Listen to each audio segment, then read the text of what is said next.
Hey guys, what's happening? It is Pete Mundo here of HeartlandCollegeSports.com. Thanks for joining the conversation as we recap Week 8 in the Big 12 Conference. We are on Periscope. We're on Facebook Live. We'll be on YouTube. We'll be on iTunes. We're brought to you by BetNow.eu. Use the promo code Heartland for a 100% sign-up bonus. We appreciate that. If you use those guys, we are and have been using them all season long. Once again, 100% sign-up bonus with the promo code Heartland. The Picks went 1-1 yesterday. Won the Oklahoma game. Stupidly bet on Kansas to cover the spread. Mistake by me. But went 500 yesterday in just a couple of Big 12 games. So thanks for joining the conversation, guys, and we appreciate you a whole lot. If you are downloading the podcast on iTunes, please do rate, review, subscribe. And if you do that, email me a screenshot, PeteMundo@HeartlandCollegeSports.com, and I'll send you a free koozie. All right, let's get to the action from Saturday in the Big 12. And let's start with Oklahoma and TCU. So that game, first off, we've got to talk about the TCU quarterback situation, which right now, Michael Collins finished up that game in place of Sean Robinson. TCU has got to stick with Michael Collins at quarterback. I just don't think there's any doubt about it that Michael Collins, first off, I was impressed with his footwork. I was impressed with his delivery. He's got a quick delivery. He's got solid accuracy. I know he had a couple of mistakes towards the end of that game, but his hand, Michael Collins' hand, the TCU quarterback, was all banged up. So that end of the game interception by Parnell Motley, I don't put any stake in that because Parnell Motley was horrible again for most of that game. And he's just not good.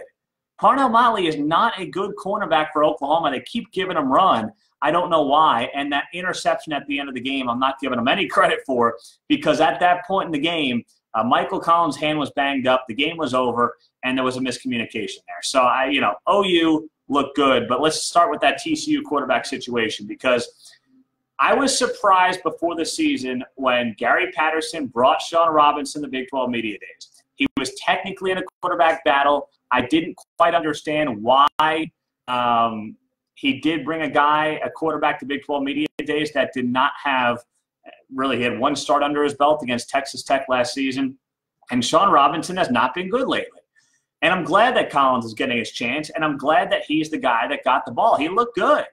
And he's got better wheels than I expected. He had 7 carries for 36 yards in yesterday's loss to Oklahoma. So I believe that Gary Patterson has got to roll with Sean Robinson the rest of the way.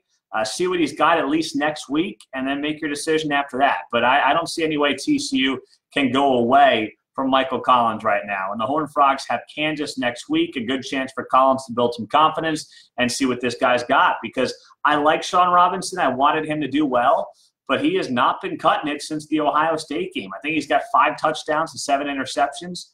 And then yesterday he was 3 of 8 for 21 yards. He just did not look good. So it was time to move on.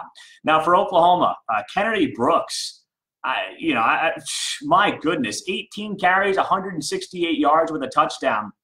That guy is a house. That guy is an absolute house. But maybe the most underappreciated unit in the Big 12 is the Oklahoma offensive line. And maybe that's just because they're an offensive line, and naturally we don't give an offensive line a whole lot of credit.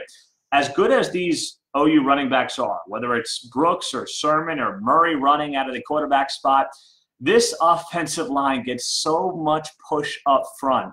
Some of the holes that Kennedy Brooks had yesterday, some of the holes that Trey Sermon had yesterday were absolutely unbelievable.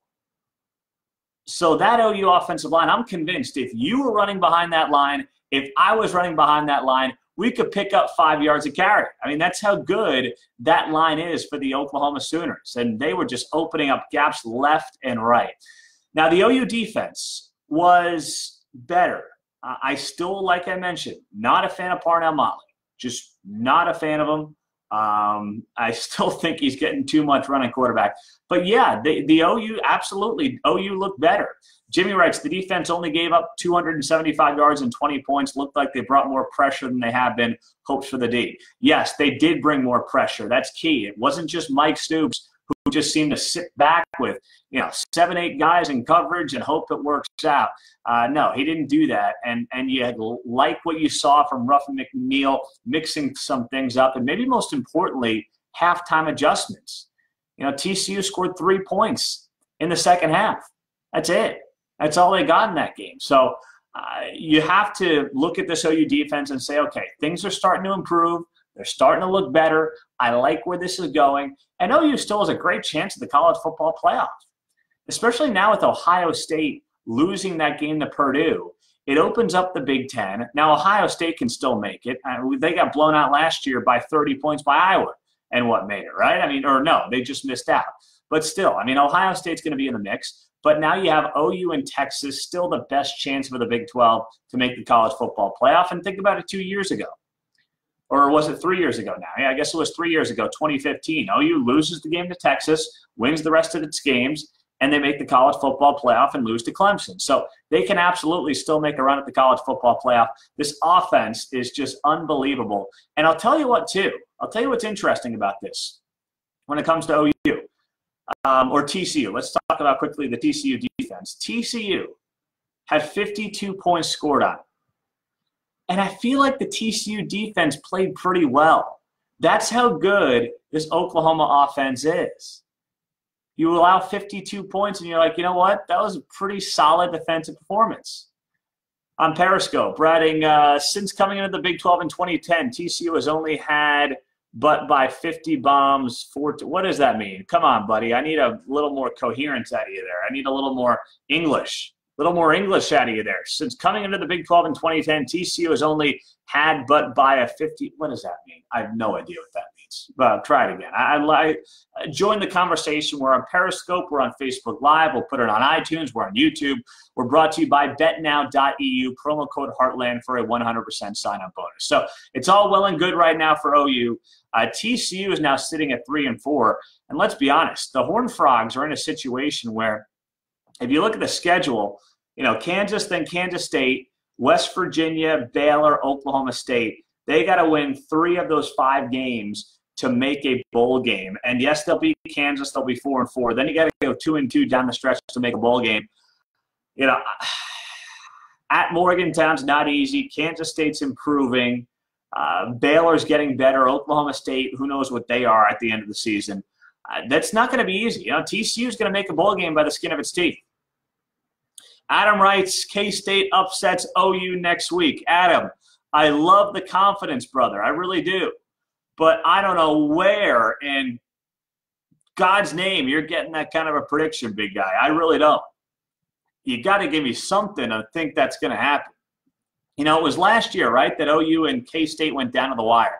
Did that game go to overtime? I'm forgetting whether or not that game went to overtime. But I know it went down to the wire, and OU had that big run at the end of the game. I think it was Rodney Anderson to seal the win.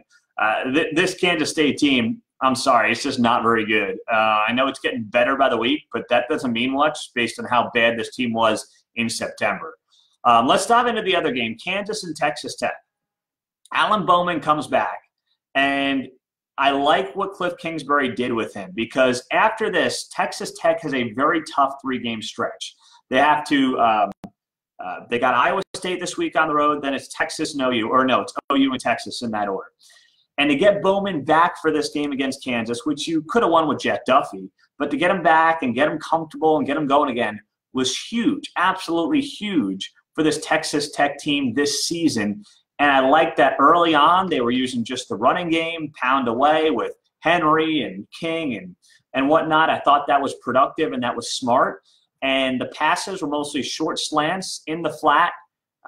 Easy does it, and it was a smart play-calling day and afternoon for Cliff Kingsbury just to get Bowman back in the mix before a key 3-game stretch. That's going to pay major dividends over these next 3 weeks for Texas Tech. The defense was outstanding. But as good as the defense was, gosh, Kansas is such a joke. I'm sorry. They were so horrible. Twice this team has 1st and goal inside the 10-yard line, and they butcher it. The first time was inside the 5, and they had 4 chances at it because of a penalty, and they could not get the darn ball in the end zone. They have to end up kicking a field goal. And then the second time they get a turnover, and then they end up with a Puka Williams fumble. I'm not going to get on Puka Williams because he's the only decent thing that KU has in the offensive side of the ball. But, geez, that was a horrific offensive performance. Nice to see that firing Doug Meacham really did the trick for David Beatty. It was pathetic. It really was. And on top of that, here's the other problem I have. And Kansas fans should be careful here. No matter what happens with David Beatty, if you're Puka Williams, you're a really good player, right? You play the running back position, which naturally takes a beating. If you're Puka Williams, and I don't want this to happen, I like the fact that he's at Kansas, but do you consider, after this season where you've proven yourself at the FBS level behind one of the worst offenses in the entire sport, do you consider transferring? It's a fair question, is it not? Do you consider transferring if you're Puka Williams? You sit out a year, you play in 2020, and then you go to the NFL. You save your body a year getting beaten down. Maybe you go to a more high-profile program. Hey, I don't want it to happen, but it's something worth considering because Puka Williams is taking an absolute beating, and he's the only thing that offense has. The fact that Peyton Bender is still the quarterback for Kansas tells me that either Carter Stanley and Miles Kendrick are that awful or David Beatty is just going down with the ship. I don't know the answer. But every time this guy tried to back shoulder throwing a 10-yard out route, I mean, there was zero. Neither him nor the wide receiver were on the same page for any of these. It was that embarrassing and it was that pathetic. I mean, I could not believe how bad Peyton Bender looks. That guy couldn't hit the broadside of a barn, and whether it's on a 5-yard out route, a 10-yard curl route, or a 25-yard post route, he can't hit any of them. He is just absolutely horrible. And I don't mean to knock the guy, but can you give Miles Kendrick a shot here?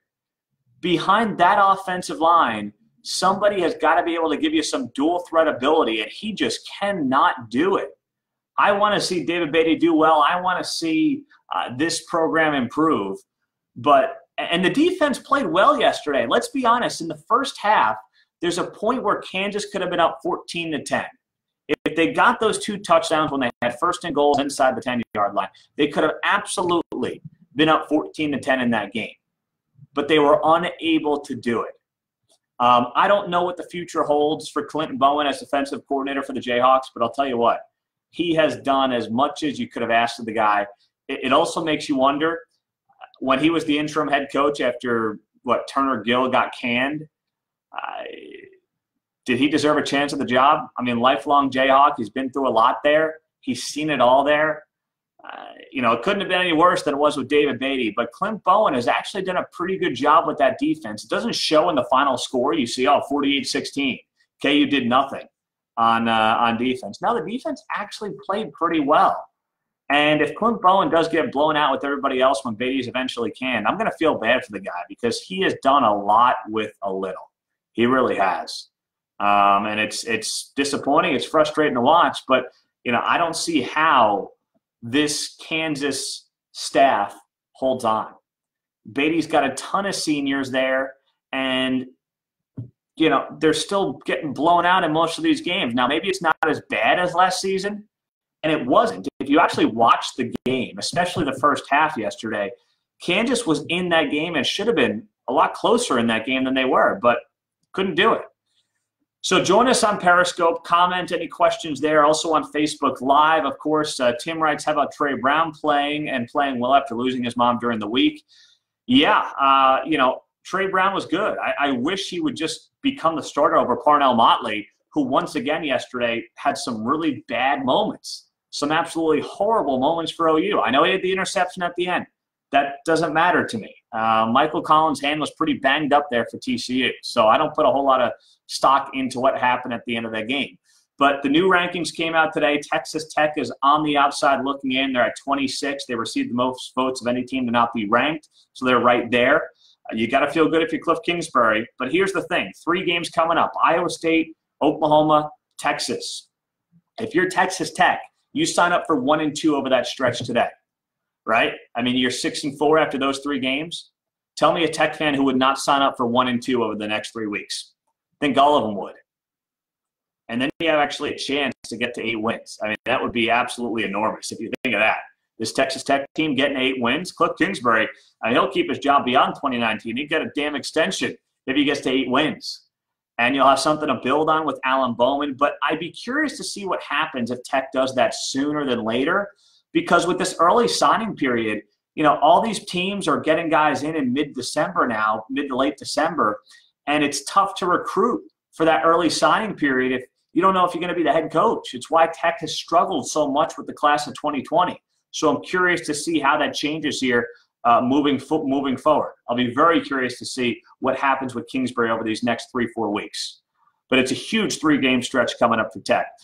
Texas and Oklahoma move up a spot in the rankings due to the Ohio State loss. They are in decent position to potentially make a college football playoff. I still think either of these teams has to win out. My gut right now says OU has a better chance at doing that. Herman's going to blow a game at some point. Texas is going to lose another game that they are favored by like 10 points in. That's just how Tom Herman is.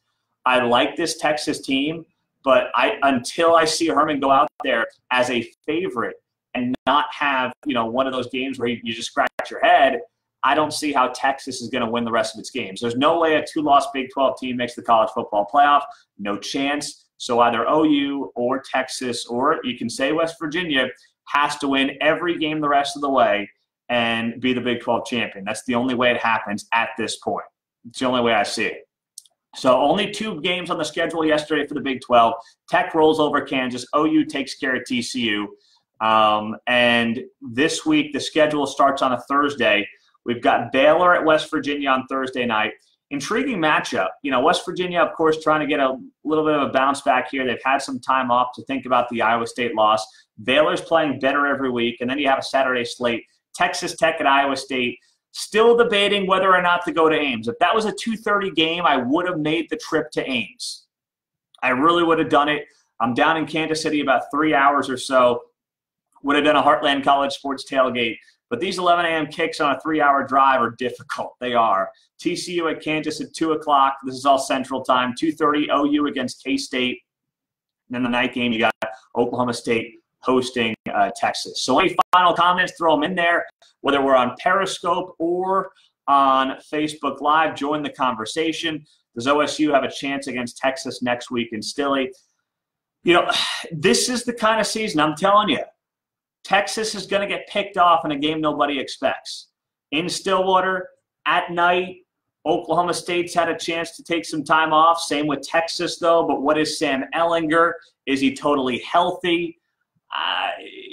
Weird things can happen in that game. I do think Oklahoma State has a shot. Am I going to say I'm confident? No, I'm going to be doing more studying or whatever you want to call it, research on that game as the week goes on. Tim writes, Texas will lose to Iowa State, and I'm glad OU won't have to play them again.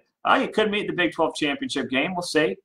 We'll see. I mean, that would be quite a rematch. That's what we know. That's what the TV suits want. They want to see Texas and OU playing again the first weekend in December at Jerry World. That's what they want to see in the Big 12, and that's, of course, what the TV executives want to see. So it's going to be interesting to see how that unfolds here over the next bunch of weeks. Once again, guys, I'm Pete Mundo, HeartlandCollegeSports.com. We appreciate you joining us on Facebook Live, also on Periscope. Thanks for joining us on a Sunday. We got to a little late today, but if you missed some of this, you can rewatch it or on iTunes. We're there. Download the podcast, rate, review, subscribe. And we're brought to you by betnow.eu, promo code Heartland for a 100% sign-up bonus. We're using them. Picks went 1-1 last week, and we'll be bouncing back this week. We're going to get back in the win column. Maybe I'd like a 3-2 week coming up. That's what I would like. Tony writes, I'm hoping OSU beats Texas Boomer sooner. Yeah, you know what, Tony? If you're an OU fan, let me add this. If you're an OU fan, you should want Texas to win the rest of its games. You want Texas to win the rest of its games, and you want to win the rest of your games, have 2 one-loss teams in the Big 12 championship game, and then beat Texas in a rematch by a couple of touchdowns. That's what you want to have happen. You want both of your programs to be in the top 5 to 10, and you want to steamroll Texas in a rematch in the Big 12 championship game, be the conference champion, get the rematch win, and put yourself in the college football playoff. I promise you, if those things happen, regardless of what happens around the rest of the country, although Notre Dame's the wild card, if OU and Texas meet again in the Big 12 championship and OU is both with 1 loss, OU wins, they'll be in the college football playoff. So I'm telling you, if you're an OU fan, you want Texas to win out. That is what you want to have happen. So it'll be fun to follow. I know, it's weird. It's like why I say every Big 12 fan, no matter who your team is, you should be rooting for every other Big 12 team in the non-conference, because you want to help your own strength of schedule when you go and you beat these teams, which is why when Texas loses to Maryland, I don't know why OU fans are happy about that. You shouldn't be. If Texas had won that game, they would have been top 5 to 10 when you guys met, and it would have, once again, made your strength of schedule better. Greg writes, Cyclones on their way to Dallas. You know what, Greg? It's not crazy. It's not crazy, Greg. I know they started off 0-2 in conference play, but if there is more chaos in the Big 12, Iowa State as a 2-loss in conference play, Big 12 team making the championship game is not ridiculous. I got to see a little bit more, Greg, but it's not crazy. On Periscope, Tech has an above-average chance to beat ISU and Texas at home, 2-1. Yes. Well, hold on. The Iowa State game is on the road. Texas is at home. Yeah, I mean, listen, I like this Tech team. I like the defense. I love Alan Bowman. It's not out of the question. And that game in Lubbock is going to be absolutely rocking in a couple of weeks when Texas rolls into town. How about Texas Tech fans? They get OU and they get Texas at home in back-to-back weeks. That's a hell of a boost for the Lubbock economy. I mean, who wouldn't sign up for that right now? If you're a small business guy, if you get a hamburger joint in Lubbock, I mean, you better make sure you're staffed well these next 2 weekends after this weekend. That's going to be a lot of fun in Lubbock over the next couple of weeks. And if Texas Tech beats Iowa State this week, they'll be ranked because they're just on the outside looking in. That would be a heck of a lot of fun if you have a top 25 matchup against OU next week in Lubbock, and then potentially again maybe the following week against Texas. Hey, who saw that coming after the Ole Miss loss? Not me. Not me. Kudos to Cliff Kingsbury and all those guys there for turning this thing around. Once again, guys, I'm Pete Mundo, HeartlandCollegeSports.com. Thanks for joining us. Share this as well. Retweet it on Periscope. Share it on Facebook. We appreciate that. And check us out on iTunes. We'll be coming with you plenty of content this week on HeartlandCollegeSports.com.